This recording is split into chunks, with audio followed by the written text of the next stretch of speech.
But the same sort of point again about the existing built pattern that's down there, you know, the historic pattern of buildings built to the street with multi-story buildings, that actually can't be replicated under the current zoning very easily either, at least the base underlying zoning. There are some provisions in the overlays that would allow for that type of thing, but you know, that's kind of questions we're thinking about as we look at this.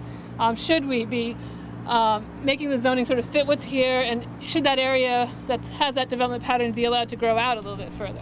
I think looking at the parking in the downtown area is going to be a critical part of the zoning. There's a lot of implications that the parking has for what the ending built form of the development can be. The parking actually drives a lot of the decisions about where buildings can get put, what size buildings can be built, and things like that. So looking at the parking and making sure that we're doing what we can to make it functional, not build excessive parking, and try to make the most efficient use of the land with parking. So you can see how efficiently you think the parking is being used today.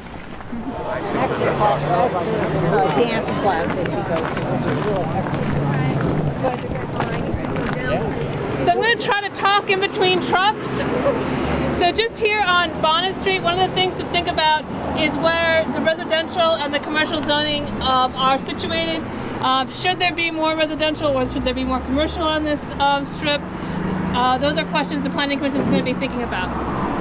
They're invisible. Still, they'll go around them. Okay, folks. So my other point to bring up is uses like this, the auto dealership. You know, fairly land-consumptive use. That's the things that the Planning Commission will be thinking about too. What uses should be in the downtown core area? What uses should be more to the outside of that core area? And distinguishing a little bit between maybe the scale and intensity of some of these types of uses, and looking at where the most appropriate places are for them. So Janet wanted to make you all walk all the way to the grocery store, but I said no, it was too far. But just so you know, we are also looking at the zoning that goes out in this direction. And I think it's interesting to look at this corridor because it sort of shows the different eras of development that have happened in Manchester. And there's a real difference between the east and the west sides of the road in terms of how the parking is situated, the landscaping in front of the buildings, you know, just the streetscaping and sidewalk placement. So when we're thinking about the zoning standards, I think this corridor is actually a good example of looking at how different zoning standards can influence the built pattern that gets shows up over time.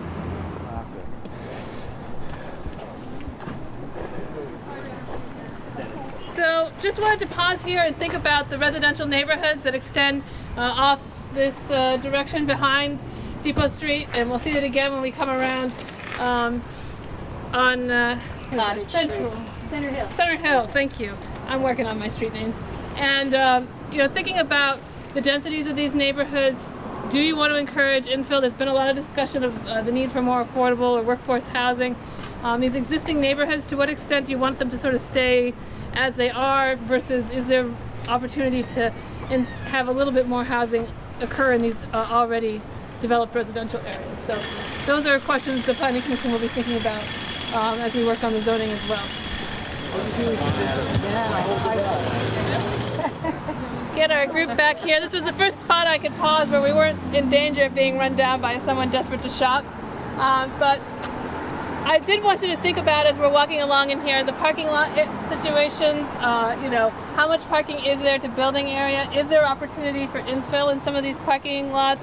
Is there opportunities for different building types that, you know, may put some parking on the lower level and build up above that? Is there, you know, there are other options than just all of the surface parking to meet the needs. So I think this is a good example of where parking is driving a lot of the development decisions in terms of how buildings get placed on the land here.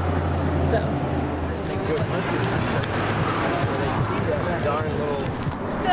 another point to think about as we're out here looking is the idea of trying to bring more residential into the mix with the existing commercial businesses. At the first overall workshop we had, there was a lot of discussion of making this whole area mixed use, not just having a single commercial district, but allowing housing throughout these areas. And, you know, we obviously have talked about the idea that, you know, upper floors could be housing. The other option is that with some of these lots that are deeper, that there could be housing in the back with businesses in the front. That's sort of another common way to integrate it and make mixed-use development happen. So those are some of the different options that could be potentially here in the future if you want to encourage more housing to get mixed in with what's already here. So given that our time is short, we are going to multitask and open this up to some discussion. Hopefully you saw some things as we were out that piqued your attention or have your interest and you have some things you might want to share. I did want to just talk briefly about the zoning map, which I have here. This is the current zoning in the sort of downtown core areas. You know, we were through here, we're here now. And we walked this area down here, back. So most of that was in the commercial district, this pink area. There was some, as I said, up here that was pointing when we left. That's in the general residential. That goes up to Bonnet Street. When we stopped down and looked down the streets coming off of Depot. In the back here, those are in single residential district. And there's also 3 overlay districts that exist in the downtown area. That's what these colored lines are. There's the Main Street corridor one, and these are just the underlying zoning. There's one for Depot Street and one for Main Street South. And these are basically incentive-based systems to try to encourage urban development patterns that are wanted here. Adjustments to try to match the existing historic building pattern a little better. Your handout sort of summarizes simply as I can, and there's a little bit of a simplification what is allowed in these districts. Because actually the commercial district is broken out into sort of 3 subsets, and so there are some minor differences between them in terms of what's allowed in the dimensional standards. But, you know, generally a range of, obviously all the retail uses, restaurants and things like that are in the commercial. In the residential districts, it's mostly the residential uses, but then there's this allowance for conversion of existing buildings to other uses like professional buildings, things like that. And then the overlay districts make adjustments in special cases for streetscape improvements and high-performance buildings and interesting architecture and pieces like that. So there's a lot going on between that combination of underlying zoning and overlay districts there. So really what we're going to do during this part of the meeting, I'm opening it up to general discussion from folks here. Basically the Planning Commission is looking for feedback and guidance and getting a sense of what people want to see or what their concerns and issues are as we commence this sort of re-examination of the zoning. So I have some discussion questions on the back of the handout sheet. If you have other areas of interest, you are welcome to throw those out as well. So I'm going to start by saying I'm opening it up, and if anyone has something they want to start discussing now, we can move on to that. And if no one has anything, we'll start on my discussion questions.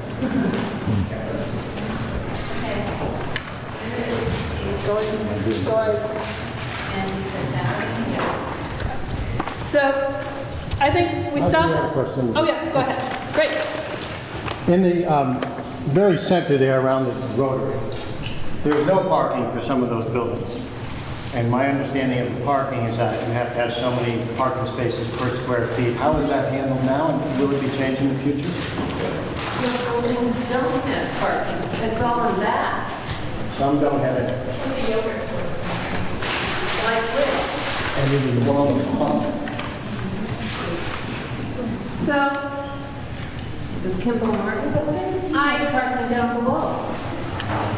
So I think I could answer your question a little more generically about buildings that don't have enough parking to go with them, whether they have any or not enough. It's sort of the same answer. So it is a limiting factor in many cases on what they can do. So they'll need to get special permissions, variances. There may be constraints on how much occupancy could go into that building. There is some flexibility in the overlay districts for residential and waiving the parking requirements for that to try to help use of some of those upper parts of those buildings. But that is something that the downtown district zoning would need to take into consideration and make sure, and that's a situation in most developed downtown areas around Vermont, is that there are buildings that don't have any or enough parking for their needs. And so then you're really looking at public parking, on-street parking, shared parking, off-site parking to meet those needs. And also looking at how much parking you're requiring and seeing whether it's reasonable or not in this particular setting. Did you have No, I something was you just gonna wanted to? build on, you kind of answered at the end that at least from the planning commission's view is thinking forward that every single building doesn't necessarily need individual parking. On its That own. a section of a downtown, it's not unreasonable to expect people to walk, a quarter mile even to get to a store. And that's part of developing a walkable downtown core. But if you keep chopping it up with parking, there's two sides to the coin. If you chop it all up with parking, it's not walkable. Yeah. And the follow-up to that question is, what do other cities do outside of Vermont, Toga, cities that are similar to ours that have a lot of street front buildings but no designated parking? So They're thriving. there are a range of solutions out there. The more urban the municipality, it is more likely that there's going to be some sort of public parking system that goes on, in which case generally private development makes some sort of payments towards supporting the public parking when they initially develop. And then, that helps support the provision of parking garages, public parking lots, and things like that. And you also see private parking as a commercial business, obviously, in larger cities as well, where lots are developed and maintained as a commercial operation to provide parking. I just worked last year on Brattleboro's zoning. In downtown Brattleboro, you're not allowed to build any parking spaces. As a private business, they cannot add any more downtown parking. Part of that is because they have a public parking structure that they would like to see generate revenue. And the other part is that they don't want to see any buildings taken down to build parking. So that's the actual standing rule, is no new parking spaces. And it has its complications. When there's a snowstorm and the on-street parking needs to be cleared, places like Brattleboro, Burlington, they have to deal with it. But there are ways. I often joke that I lived in Syracuse, New York when I was in college, and, it snows a lot, and it was all on-street parking. There was a system, and it worked.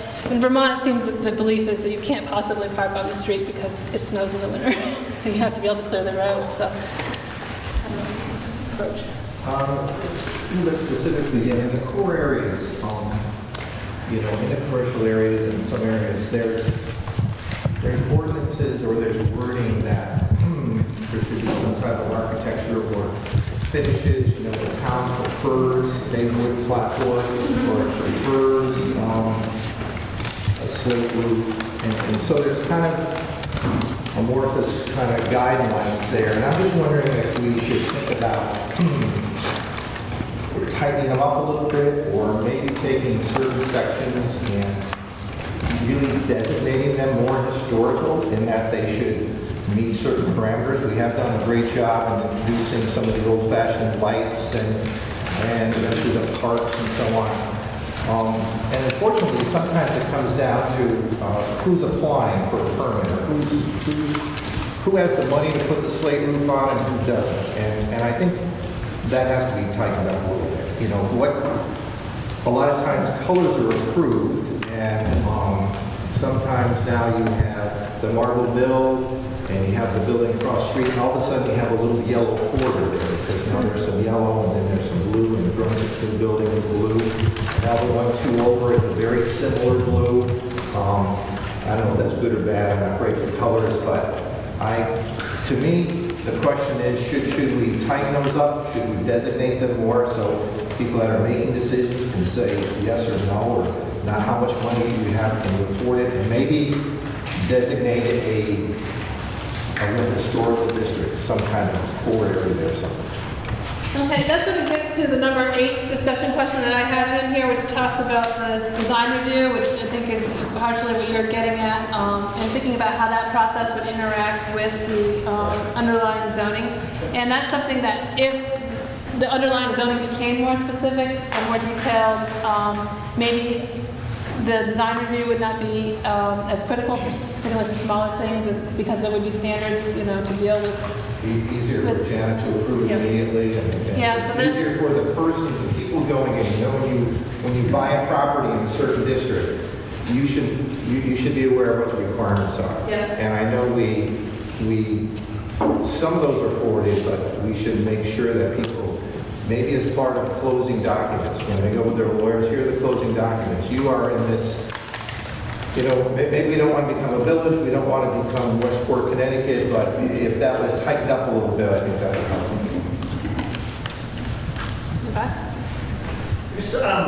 My name is Barrett Evans. I'm the owner of Pattonville Bicycles that recently moved to Bonnet Street. And I just want to relay my experience of finding the new location in the Commercial 1 district, downtown, that we primarily walk through. You know, I wanted to consider ownership, and in that district, it wasn't possible, and that's the real estate values. But I also considered rent. And a lot of those buildings get what's called triple net rent for a business my size. That was also not possible. So I'm really not, I couldn't get into that part of town. I don't know if that's a fix by zoning, but you know, I felt a lot of support from the community for a business like mine. And if we want to see diversity down there, how can they afford those rents for the property? I'm a business owner and interested in the value of my business. A lot of those buildings are people who are in the real estate business and want to increase the value of their real estate and not necessarily the business that's in them. So I don't know if this process can address that, but if we want to see more local and more diverse businesses down there, that has to change, I think. You know, the triple net rent model may work for the national chains, but it does not for a local business. Yeah, I'd have to endorse that strongly. The lack of affordability affects both workforce housing and local businesses, people who want to start a business in Manchester.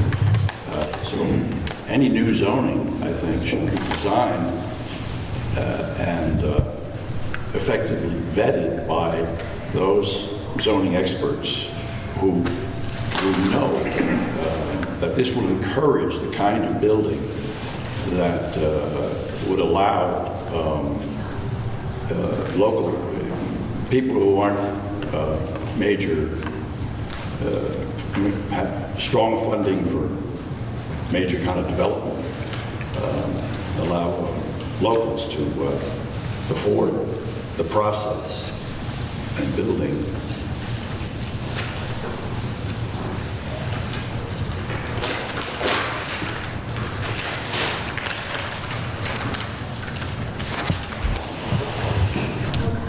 Other thoughts on that? And to just build on that thought, this is one thought I've had, and maybe it's a good time to bring it up because it would be good to get feedback from the group instead of in a smaller, is you know, as I've been watching, you know, a year and a half or more on the planning commission and all the issues that we bat around, and there seems to be a sense of a large percentage of Manchester that doesn't want to see things change in the commercial core, that kind of like the way things are, and then there's another group over here that, you know, hey, we'd like, you know, I'm going to use the open flag issue as an example. It's like, why can't we have open flags in our business?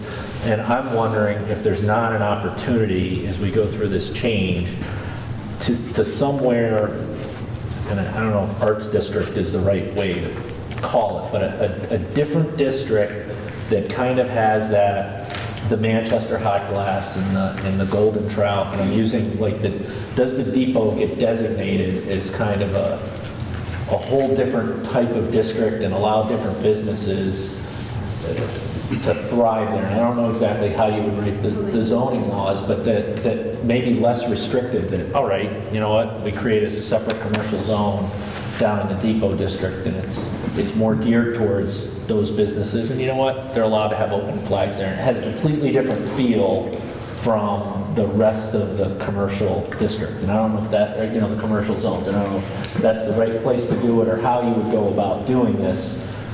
It's just food for thought. I've been to, you know, I was at another conference yesterday and listening to what some of the way other places are doing this, and it just, allow something completely different to kind of evolve in the community. Even, what I know, haven't been through the process with Bonnet Street, but it is actually slightly different. It's a commercial 3 district as opposed to commercial 1, which we walked through. But still, there are a lot of things that still apply to that commercial 3 zone that apply everywhere. Literally, you know, the sign ordinances are different. There's a whole different set of rules for a commercial 3 zone. That a commercial 3 zone is not just a slight little difference from a commercial 1 that we allow some. Yeah, there's more, you know, slight little differences, but allow something completely different to develop. That's all.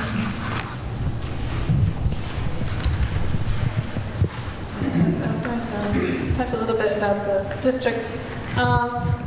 When we talked a little bit about expanding this area, so this is the commercial area now, and this went in the direction of more of a mixed-use type of district. Could it expand out? You know, potentially, like when we were here, we looked down the street and said, you know, there are more businesses along this stretch, and maybe on Bond Street where there are some more businesses. Are there places, you know, the car dealership is in the general residential district. Are there places where the commercial area should grow outward and places where it definitely should stay residential? Well, I would be not in favor of it growing out on the roads, on the approach roads to town. Keeping it tight, I think, is better than allowing it to sprawl out the highways. But allowing it to thicken in town to get fatter, like the Cone Road that we just approached, that's right next to the commercial district and lends itself to increasing both the commercial district and the way in which cars can maneuver. Those who are in the know, are locals, have more ways to get around. Right now, there's very few ways to skirt a traffic problem. So thickening it on the existing roads along the purple area there, like the car dealership, all that should become commercial. Those buildings are going to get repurposed at some point. And thickening to the degree possible on the depot, on Depot Street area. It's nice and wide on the north side and very narrow on the south side. There's some geographic reasons for that, but more can be allowed. During our walk, we skirted the Price Chopper lot. There are the commercial stores up front by the sidewalk. The second floors, I don't know whether those are storage units or whether that has the possibility for residential.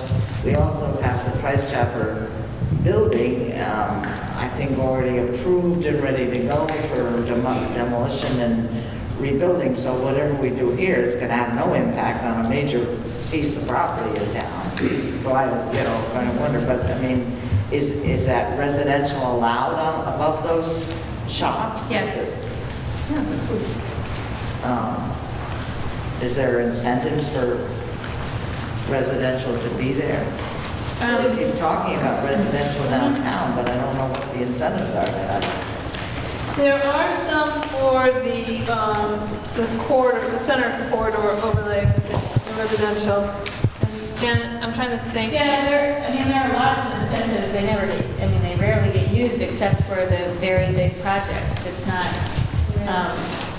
like the Hampton Inn project used some incentives, but they didn't propose any residential, so they didn't use that particular one.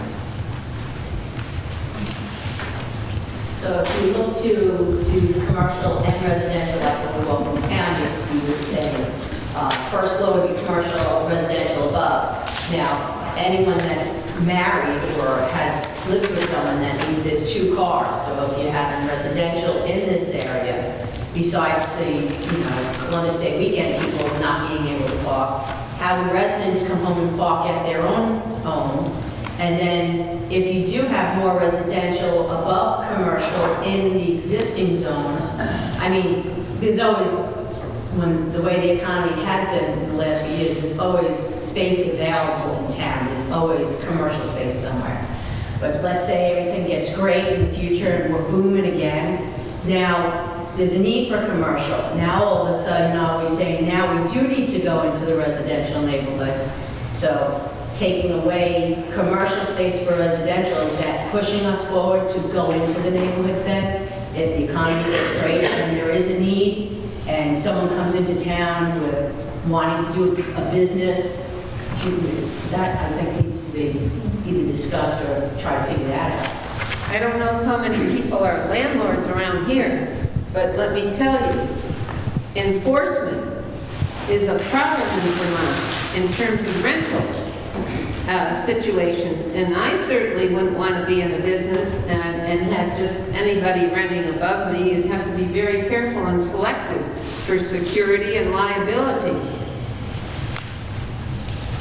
It's not worth it.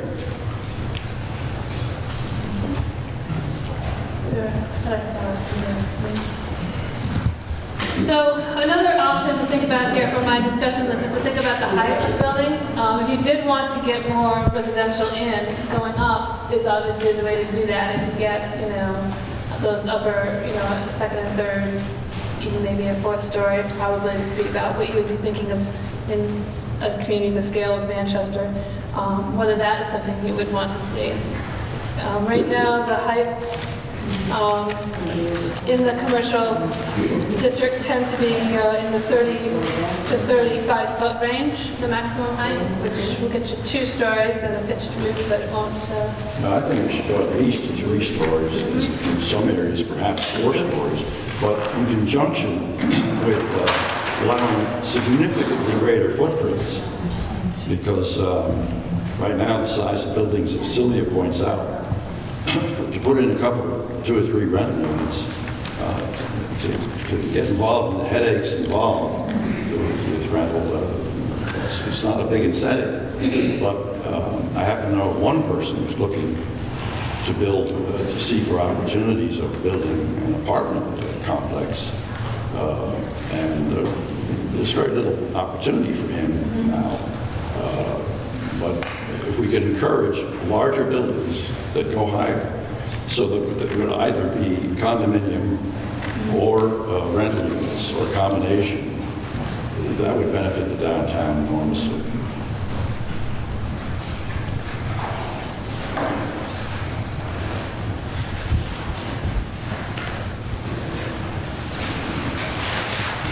Do you have anybody living in your store up above on the 3rd floor? No. No, that's all offices. Yeah. We used to live above. Well, yeah, that's what I say. If you're a large business, you take up the space for things that pertain to your business. That's a safe way. I know a few businesses on Main Street that have apartments above, but there's problems lots of times. And it's very difficult to control those problems, especially if the landlord or the owner of the business downstairs is not using the property on the off hours. They live someplace else.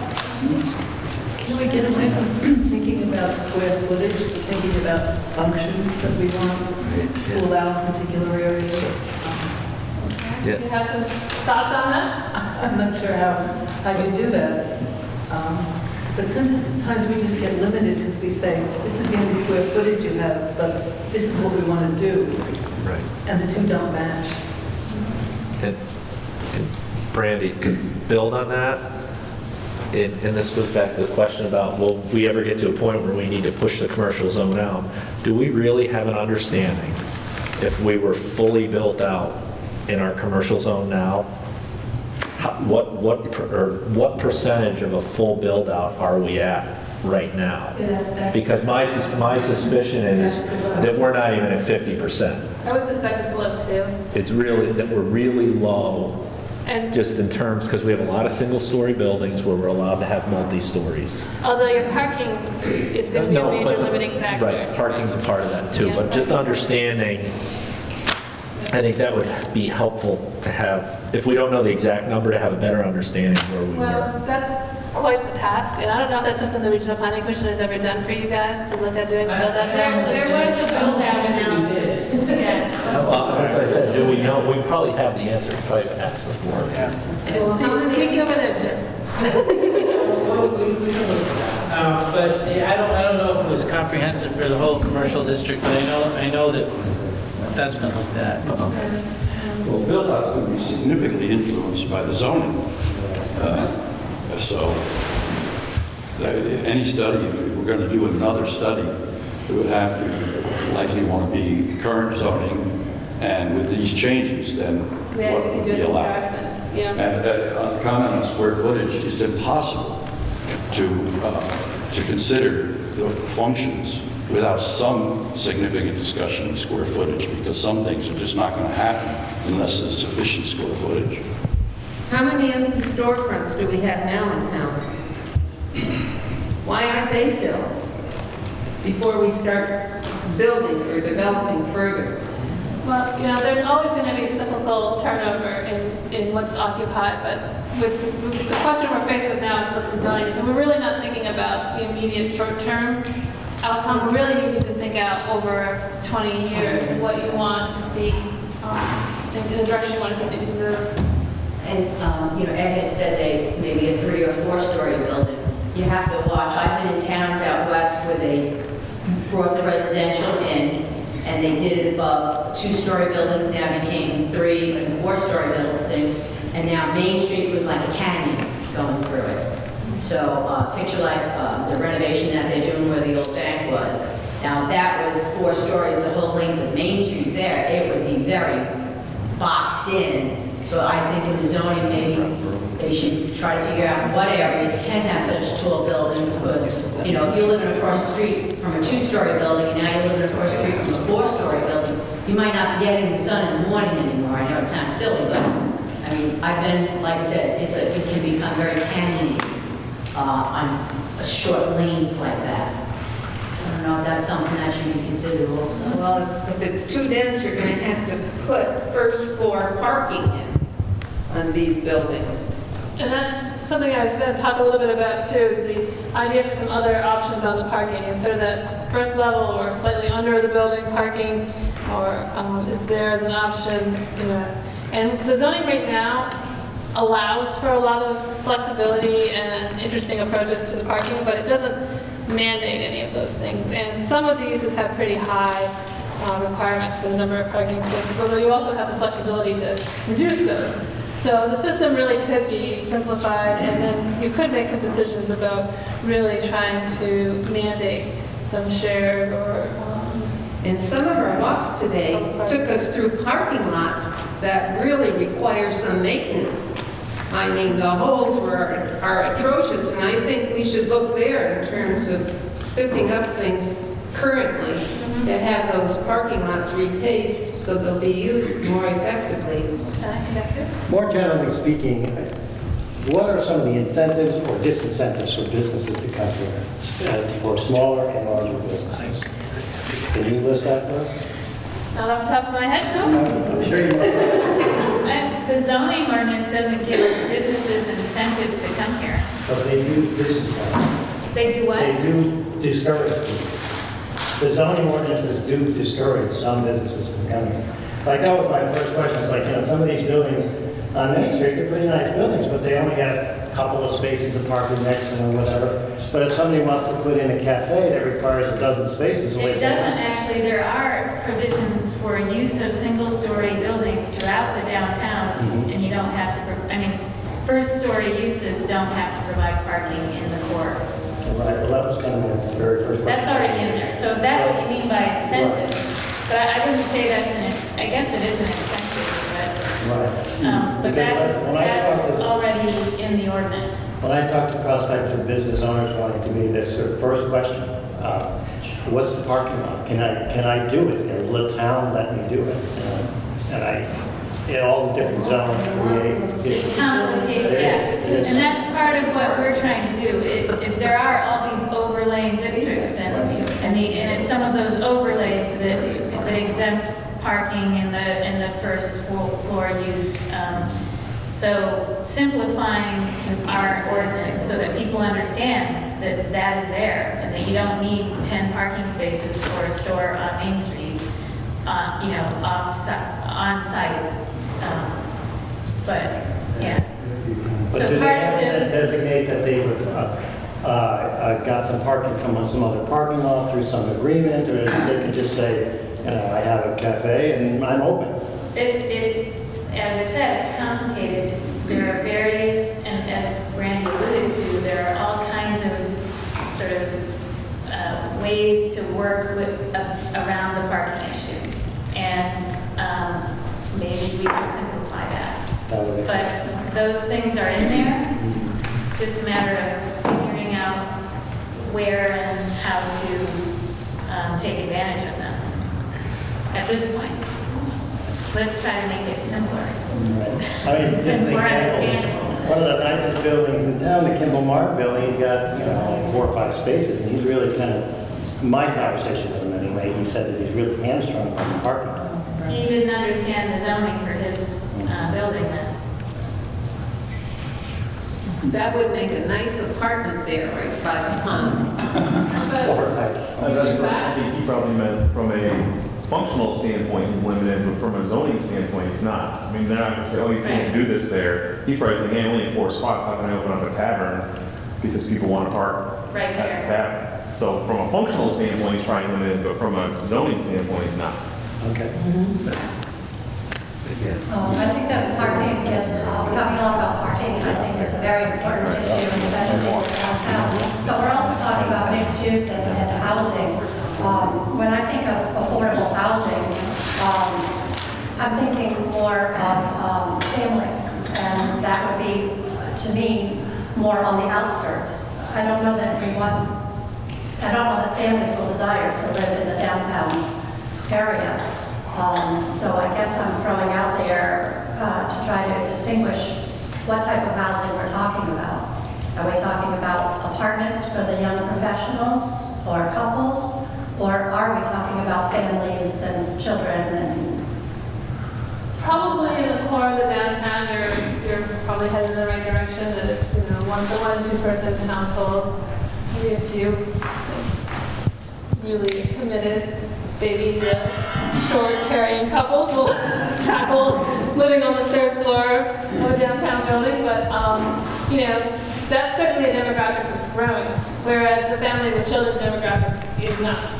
So think about over the next 20 years what the housing demand is going to be. It's going to be much more for the 1 and 2 person households. And we are going to be talking about probably the type of housing that you're thinking about in the outlying town core areas more on Monday. So I encourage you to come Monday night. As we went out and we went on the walk, I think I pointed out several places where there's a lot of asphalt out there along some of the streetscape areas. And when we look down Main Street going south, so there's a real difference between the 2 sides of the roads. If you look at the aerial photo, or you just go out there and walk the corridor and look, you can definitely see that difference between there being green space along the street and there not being green space along the street. And thinking about how that makes you feel as a pedestrian out walking in those areas and where it's more pleasant to walk. And one of the things that you've got as a goal is trying to encourage more walking and biking around town so that people come and park their cars and don't move them from spot to spot, but instead, walk around from location to location. And so thinking about how the streetscape works, I think, is an important element of that. And certainly the overlay districts that you've put in recent, they're like a decade or 2 worth of them, have really been trying to get some of those streetscape pieces in, and they've been sort of taking a more incentive approach to it. But you really could make that more of a mandate going forward. So that's an option that's out there on the table to think about. And thinking about, if those offering some more either requirements or more attractive incentives, and thinking about what it is that the businesses really want. you know, and tying the incentives to something that's more likely to be used to try to get some of that green space put back along the streets. I think the biking people would be able to comment on this. More and more small towns and cities have more bike lanes. They're finally passing laws, you know, 3 feet, give the rider that ride. Now, if you're saying we're hoping for 20 years down the road here, and I think Manchester's missing the boat with not being more of a biking town. I live out west part of the year, and if they can have a lifestyle that they can utilize bikes, that's where they work, that's where they live. Now, if we're looking 20 years out and we're thinking, you know, we're going to become a biking community or have more bike lanes and things like that, that will affect the parking on Main Street then. So I think that's something also, you know, if you're looking down the road, you might, if we do become more of a walking biking society, are we going to be losing parking spaces on main streets here to go forward with that? And in some ways, that's a little bit outside the realm of the zoning. So what happens within the actual street right-of-way itself is not subject to the zoning ordinance. So we're really looking from sort of the edge of the sidewalk inward into the properties, and the zoning would control what's going on there. There's actually a town nearby, Sunderland's doing it. If you redevelop a property, you have a new setback that will allow for future bike lane. You know, and that is something that we can consider with this zoning change. Yeah, if it's going to get you off out of the road right away itself and into the thing, so you can look at that as a provision. Yeah. Well, looking further down the road, as has just been commented, if we had allowed, if we'd been more friendly to several high-tech businesses that were in town and that had trouble developing in town, they wanted to be in town because their employees could go to lunch and walk in town. So they've had to move out to the industrial area. We're complaining that there's nothing for young people to do and young people are leaving. We have to build a climate where young people can afford to live, singles, and the more there are of them, then things for them to do are going to surface. Businesses are going to start to service that. I can't help but wonder what the town would be like if we allowed and encouraged the Oris headquarters to be someplace downtown where all of those people were walking out to have lunch in the local places and shop locally. We'd be a lot better off than we are today.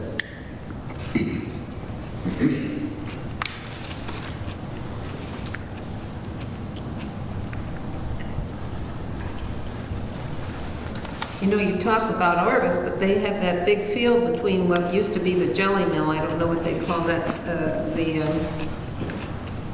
discount store. He means the corporate office. Yeah, I know, but that's a big field there that they have right there where they have the pond on Main Street. There's a huge field there. Well, that's a good example of the existing regulations discouraging them from using it. It's in the village. It's in the village. Yeah. Well, Back here. Just from a practical zoning standpoint, so one of your discussion questions was about the overlay districts, and it's just one of my things, you know, from my experience with doing a lot of zoning stuff, is overlay districts I get what they're trying to accomplish by throwing these incentives in, but they tend to be very confusing for people to understand them. I think that they work pretty well with environmental constraints like you know, an aquifer protection area or flood hazard zones, things like that, maybe, you know, historic preservation districts, but trying to overlay incentive-based districts, I think it's complicated and it's confusing, and from my perspective, I think you'd be better able to achieve your town's objectives, whatever they may be, if you were to try to get rid of those and just have the base district and just very clearly state what it is that you want in those districts without going overboard on the incentives side of it. And Does the major development review thing still exist? Because, I mean, I go back to the days when that thing came into place, and I understand why it happened and everything, but if a major development comes in that could really accomplish a lot of the things that you're trying to accomplish in your downtown that you say in your plan, the requirements are much more restrictive for major development projects, I think. And it would make it difficult to meet a lot of those objectives. I would make the argument that what we require for a major development review is probably just a normal baseline for most places, and that actually for smaller projects, they have a much less restricted review process. I mean, if you read, I mean, I was just thinking about the dimensional requirements, like the footprint and the building size and all that kind of stuff. Oh, yeah, that kind of stuff we have to look, but just in terms of the process. Not the process, okay. not Right. really just talking about because if you want to do a large project, it says you need, a smaller, more green space and all those kinds of things, and it seems to conflict with itself. There's a lot of parts to the zoning that are working at different forces against, not always in the same direction. Well, and it's sort of the same problem that we have with the overlay after overlay. It's confusing, and it doesn't need to be. I think you can, without the major project review, you can have the same, standards for all development. And if you have lesser standards for smaller projects, I think what you're suggesting, Jim, is maybe you want the standards to be the same, regardless. You're looking for a particular form with the ordinance, and if major projects have to fit some different form just because they're bigger, you're not going to get that form. Is that kind of what you're suggesting? Because it is true that the actual review process is barely any different than the conditional use project process. You have to get some letters of service from some departments and school systems, but other than that, it's basically a conditional use review. But the standards in terms of green space and whatnot are a problem. I think a lot of this is because the zoning's written in the core specifically, or the downtown area, to have small-scale buildings. And that was from many years ago where they decided, we don't want to have these behemoths downtown. We want our buildings to be small. We don't want them to be huge. And so I think the way it's written now is we want them to be small. If they're going to be bigger, then you have to meet all these incentives in order to be granted a larger footprint. So I think it's intentionally trying to keep the buildings downtown small, because that's been the goal of the zoning. And over the last 30, 40 years, as we've seen things develop, I think it's worked, because all these small buildings just make it feel cozy and, comfortable. And so I think what I'm hearing is people there to be consider a change of goal to say, hey, we don't really necessarily need all of our buildings downtown to be small. In fact, if we're pushing for residential downtown, they need to be big. And so it's kind of a diversion from where the zoning is. And so I think our zoning has served us very well for what we have, and if we can tweak it to make other things happen, larger buildings. But I think larger buildings downtown specifically have been discouraged from the community as a whole. So from someone on the planning commission, I would be it'd be difficult for me to say, yeah, let's just have larger buildings when there's a lot of history there as to why they're small. So I think from our perspective, we need to hear a consensus or a big consensus from the community to say, yeah, we want big buildings downtown, if that's the case. And I would say that this is a good opportunity to look at having more districts to differentiate, because I think there are places where that goal for small buildings is the right one, and there are maybe places in this commercial area where the bigger buildings are perfectly appropriate. And because it's all essentially one zone at this point, with the efforts between the subzones and the overlays to try to make little tweaks between them, I think that we're trying to cover too big of a diverse of an area with one basic district, which is part of the problem. That's led to all this adjustment language, which was kind of what I see this, Jim, and I agree with most of what you said about these overlays, is that they're sort of a sign that something wasn't working quite right, and you attempted to adjust it. And instead of just going in and solving the underlying problem, you put something over on the top of it to try to modify it. And that's my point on function. If we look at particular areas and say, here we want it to be cute village, you know, it could be a little bigger, a little bit smaller, but we want, and here we want it could be bigger apartment buildings or, you know.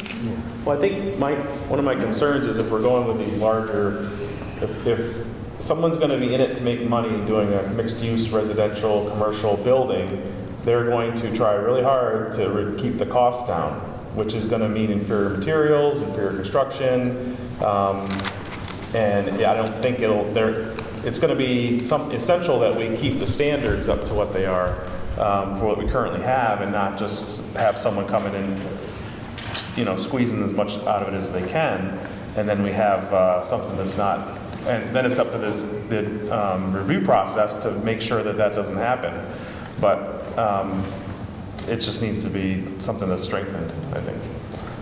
I would endorse that. Any new codes we have should really look at the environmental standards that are being developed for effective building and incorporate those kind of things into the zoning ordinance. Actually, the state requires that of commercial buildings and residential. There are building standards that the state requires now, and municipalities aren't even allowed to give a CO after issuing a permit until the contractor, whomever, has recorded in the land records their certificate of their building standard certificate. And so it's just energy though. It's an energy code, but I mean, I think it speaks to what Ed just said. But sustainability goes beyond energy. Right, yeah. But that's one piece of it that the state really has stepped in recently, and you know, it was only last year that they required the recording of that certificate before a CO could be issued, because they had these energy codes and you know, nobody was really following up with them. But, you know, they're trying to, you know, put teeth into that. And then there are also,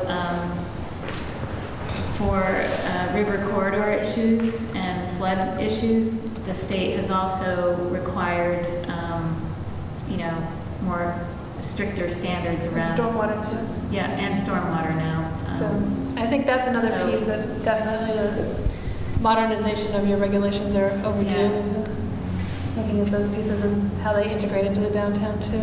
And just to get back to Greg's thought too, just to build on that, there is the thought though that one way, if you want to maintain, you know, a higher quality building material and the standards that we have out, that one way to maintain that and allow more to get built is to actually allow buildings to get bigger, because it's an economy of scale. Because if you think about, in very simple terms, if you have a 2,500 square foot building and you go around the whole thing with siding, you're using 50% more siding than if you have a 4,000 or 5,000 square foot building and you go around that whole building with the same exterior building materials. Roofing materials kind of stay the same because they follow the footprint.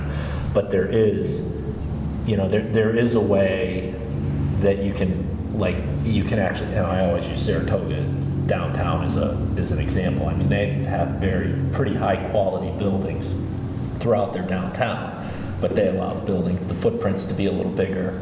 I mean, they just built a price chopper over there, and they have 2 floors of residential above their new price chopper, which is right downtown. We're going to build a new price chopper possibly here, and it's going to be a 1-story building with nothing above it.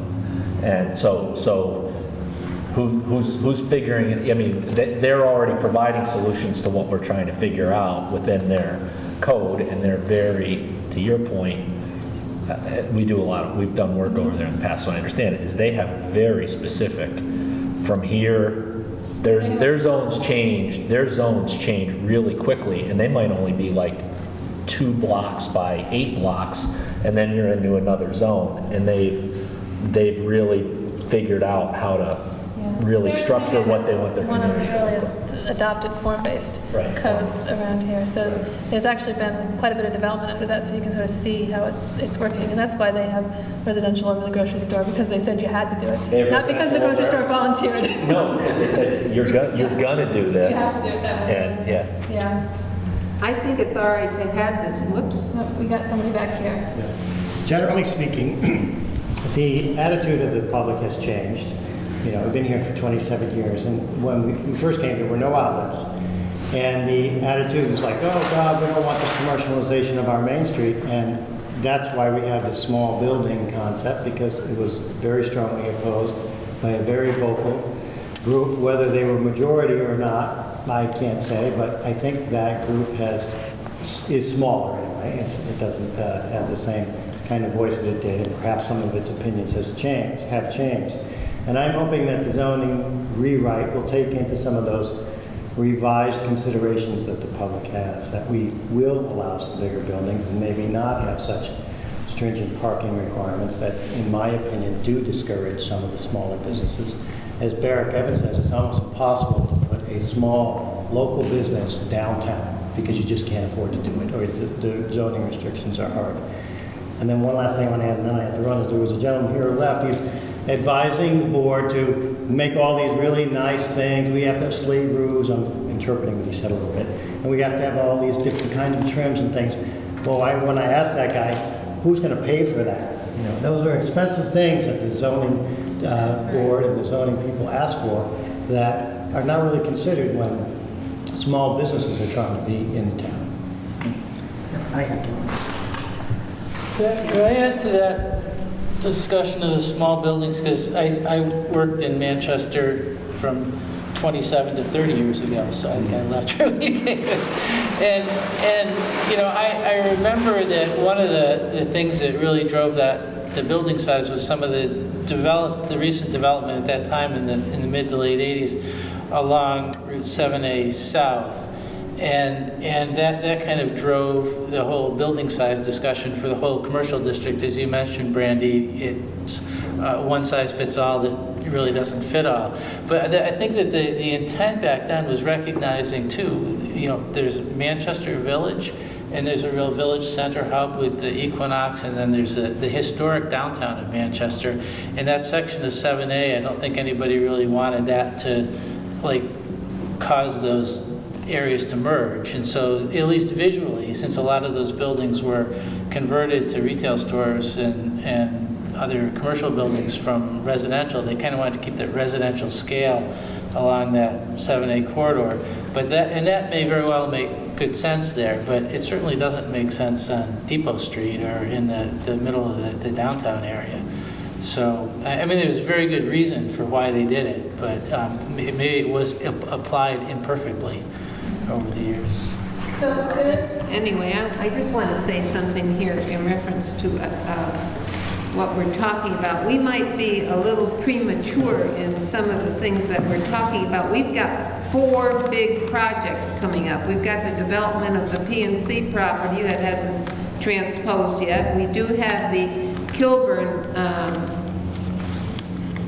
I guess you'd call it gas station and shortstop place on the corner of Richville and Depot Street there. And then we have the Spa Hotel coming up on 7A going north, right opposite the town offices. And then we have the Hampton Inn. Now, all those large projects may alter some of our thinking.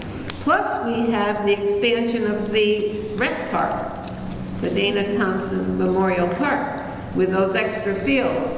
And I think we're a hospitality community, and I think we've done things quite well over the years. I can take in 50 more years plus in this town, and I think we did things quite well. I didn't always agree with everything that was on the table, but in the end result, we have done very well.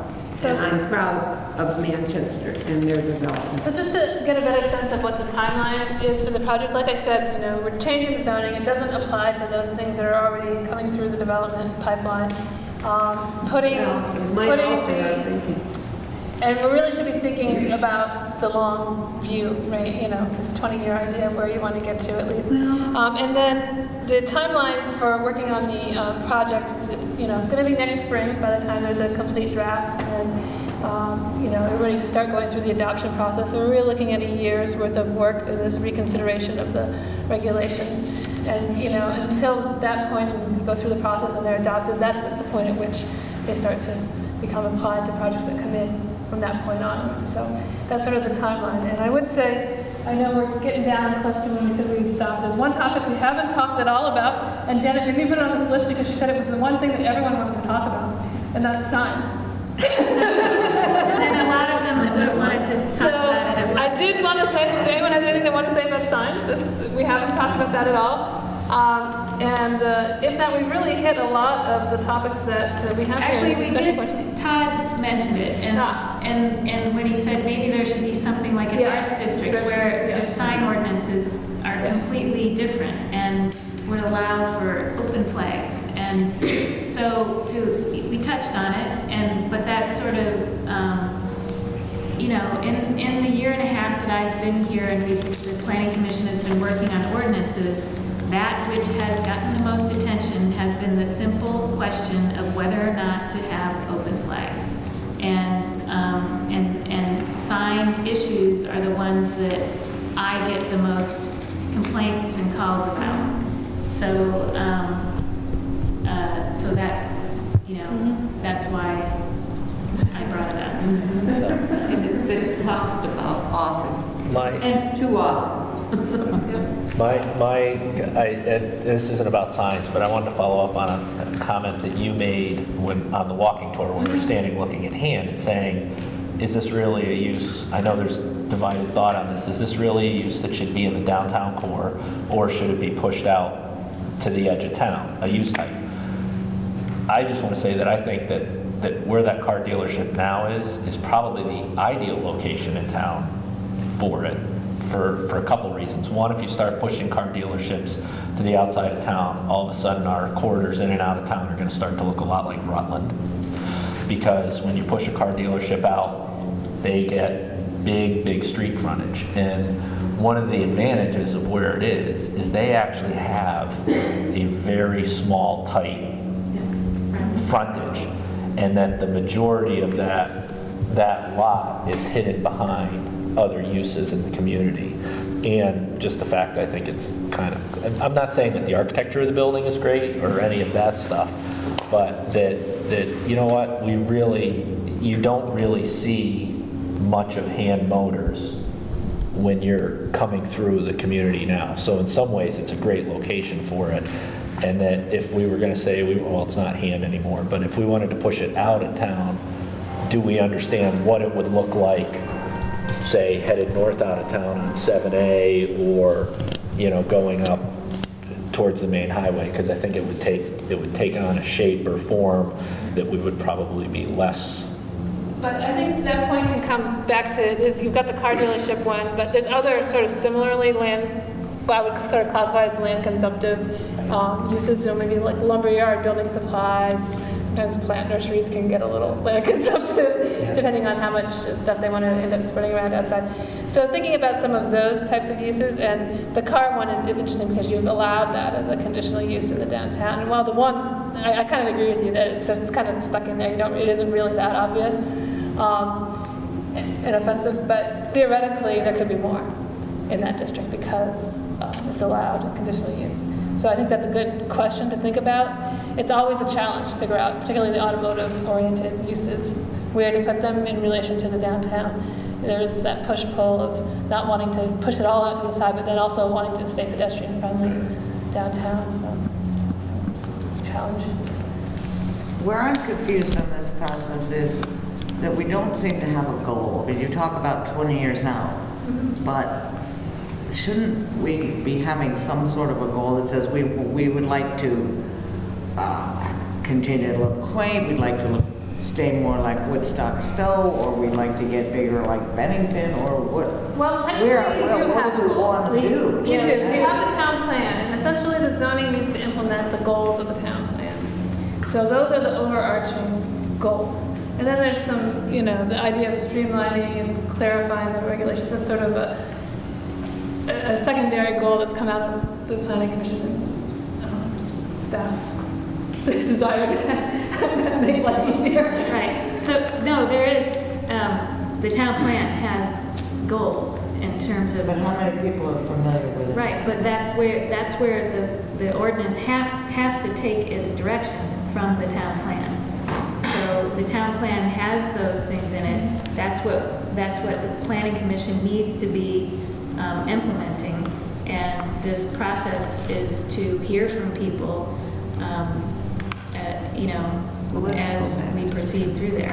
And that's on your website. It's on the website. Yeah, it's an interesting read. It's not that long of a read. It's not too long. Yeah.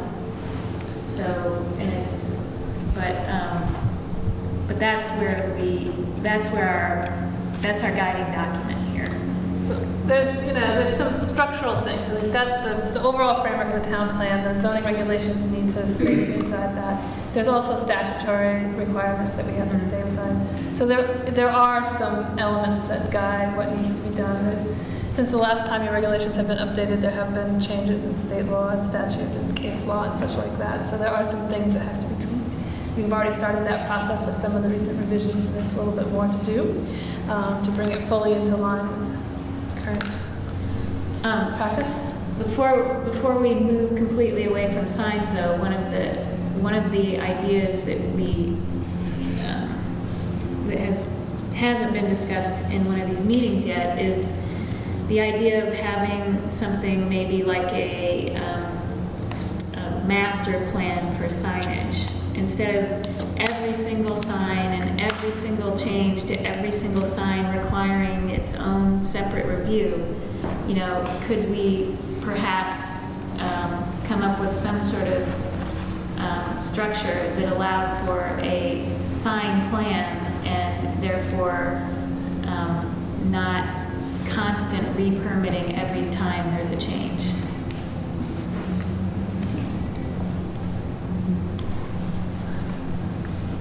So that's one of the types of things that we'll be looking at that get at streamlining the process. So are there places where, that things are unnecessarily cumbersome, have to go to the development review board when it really isn't, a matter of needs much interpretation or is going to result in conditions, it's just perfunctory. Trying to make those decisions more administratively, exempt some of the small stuff out, and simplify the process. I mean, a lot of that also gets back to the capacity of the town to enforce and administer the regulations. And that level of complexity of the regulations has to be consistent with what you actually want to do from a town's perspective.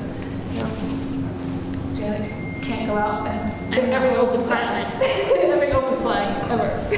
Right? Go out every morning and collect them all. So those are all decisions that are part of the process of thinking about the zoning. So, anything that anyone wants to discuss that we haven't discussed thus far? One thing, I don't know how it applies to zoning, but as we walk through downtown today, the Riverwalk has become a very important feature of downtown Manchester.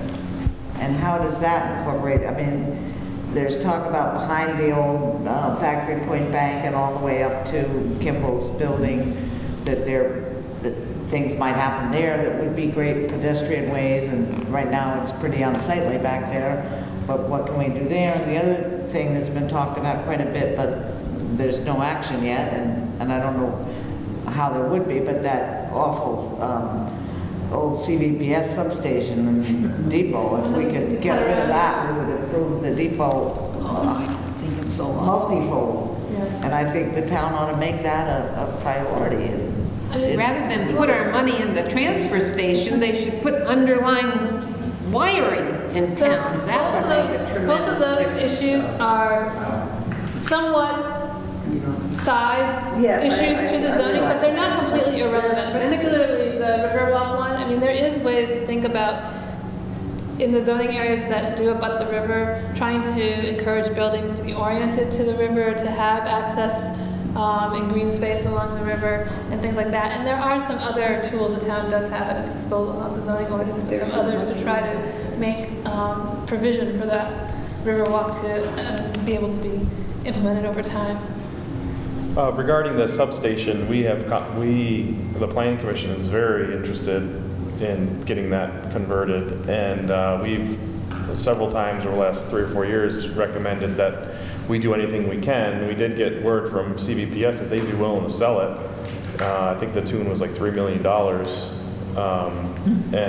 So if there were some fundraising campaign that raised the money, yeah, we could absolutely do that. And I think most everyone I've talked to would support that at some point. So I think that's definitely part of the long-term goal. I think it's in the town plan, isn't it? Yes. Yeah. Yep. And in terms of the Riverwalk, I think I help with the Riverwalk, and there's a lot of challenges with dealing with an existing stream bed too. I mean, the state wants you to stay away from them as much as you can, and there's so many. They talk about complicated. That's complicated because it's some guy in an office who has some opinion, says, "Oh no, you can't do that." But I think that's going to be a real big development that's going to happen over the next 5 years with the bridge and an amphitheater going in back there and a lot of other nice elements. So that's going to be a pedestrian hub there in the downtown.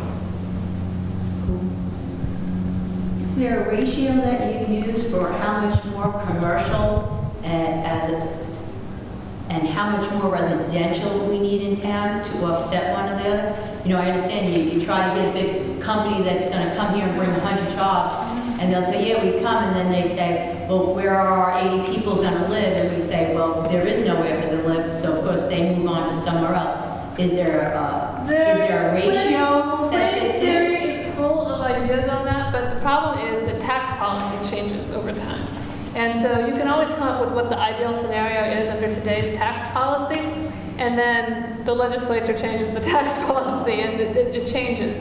Particularly with the way education is funded now, the whole scenario on that has changed. You know, and there's sort of the cyclical nature of municipalities. You know, you think of Williston is an example of this, or over on the New York side, some of places like Queensbury is an example of this, or Wilton, they boom with commercial. You know, they're making money off of property taxes like crazy, or some of them have sales and use taxes as well. And you know, the people that do live there, there's not a ton of them because they were rural towns. They are not paying taxes, and life is grand. That lasts for a while, and then people start moving in. And as soon as you start getting a critical mass of people, they want stuff. They want streets that are plowed nicely and maintained nicely, and they want police departments and recreation areas, and the taxes go up. And so then, you know, you're no longer got a sweet deal on the taxes. So it's all just this cyclical up and down, sort of the nature of development. So how do you do it for us now then? You're basing it on today? From a planning point of view, I don't recommend it as the way to guide what your, you know, goals should be. It's one of the factors to think about, but there are others. And, you know, there are factors about the quality of life that you want. But that doesn't factor into this for the zoning. Directly into the zoning. I mean, So there it's not like are. we want 30. No, I mean, there are municipalities that will. houses. Yeah, there are municipalities that do try. South Burlington does. They try to keep a 50-50 commercial residential balance, and they will adjust zoning districts from time to time to do this. But in some ways, it's kind of an outdated approach because of this change in, you know, the way the tax policies work at the state level. So that's not how. I really don't think it's the most effective tool. Okay. But that's a really good point that I'm curious about whenever we talk about doing things differently here in Manchester, and how what we're going to do may affect our municipal tax rate. Because I know that that's something that our... It is something that the listers think about, but it actually doesn't have as big of an influence as most people think it does. It's actually, your tax is based much more on what you've got there now versus what you could have under the zoning. What you could have is actually quite minimal in terms of what the actual... Well, and I'm actually in the camp that, you know, right now, our community prides itself on having one of the lowest municipal tax rates of all of the communities in Vermont, and which sometimes to me means that you might not be investing in your potential. So to me, there's opportunity in investing by not having one of the lowest municipal tax rates if we want to be the kind of vibrant community that we talk about. You know, we do talk about that. We've had massive meetings, Manchester 2020, all of these great ideas, manpower, brain power, but then, you know, are we going to put our money where our mouth is? So I'm curious about all of these plans and whether, if there is going to be an impact, whether we're open to that. I think one of it, Paul, you might know better than me, is that our select board is very, very cognizant of how we spend tax dollars, and they are extremely, conservative in the way we spend tax dollars to fund town projects. They're cognizant that one of the appeals of Manchester is we just don't go building a lot of public works because it helps keep the tax dollars down. We're not spending, you know, but yet somehow we've built a vibrant community. I think the other piece of it too is we have a lot of commercial real estate in Manchester, and that helps residents. Well, that's what I'm saying, when we talk taxes about the stay. balance, is that all being looked at? Consider if commercial's paying the bill, should we have more commercial? Well, that's what I'm opposed to saying. Residential, that You know, we is. have a very interesting model. I think- we should build. Like how many more units do we What? want in I town? think we should build it on a tax rate. No, I don't think it's. Because as the community thrives, you just get a bigger base Yeah. and you Right, keep the tax exactly, rate the yeah. same. There's, The town just finished this NEDS project, the North Shire Economic Development Strategy. And when, Susan, you first said that, I was thinking, well, the goal isn't to seek out large employers. What NEDS, the basis of NEDS was the idea that we want to cultivate what we have. What we have here, okay. And accommodate the businesses that have started here, that they start getting too big for the tiny industrial space that we have, and they have to leave. Right, we're trying to keep that. Okay. So what we're trying to, what that NED study and what I think the goal is now is to cultivate what we have. Okay. Economic gardening, it was called. Well, an important part of that is not just the existing businesses, but to make the climate of the town and all its regulations attractive Yeah. to the businesses that we not go out and recruit them. They'll Right. come if we make the garden. Right. Both. Well, I think we've been doing a pretty good job on that. no one's arguing with that, so. Well, I We really keep do. going, but that's, I to think get back to we're your keeping point up too. over the years.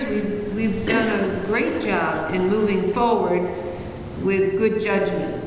I always use New York as a good example. If you look at Saratoga and Saratoga County, the county that has the most in upstate New York, they have the lowest tax rates of all of upstate New York. You go one county over to Schenectady, which I don't know what they do differently in Schenectady. Schenectady County has the highest tax rates in the entire state of New York, and they have a pretty good commercial tax base with GE and Golub and a bunch of other corporations there. But a community that has very little is paying really high taxes, yet the community that has the most is paying really low taxes. So But it just, there are infrastructure things, there's water issues Right. here, there's sidewalks, there's roads, there's all sorts of infrastructure that we need to take care of, right? And then I just am curious about the balance, as you said, and how that's going to play when we do things differently, get younger. you know? I think Seriously, Schenectady it's is younger. developing a lot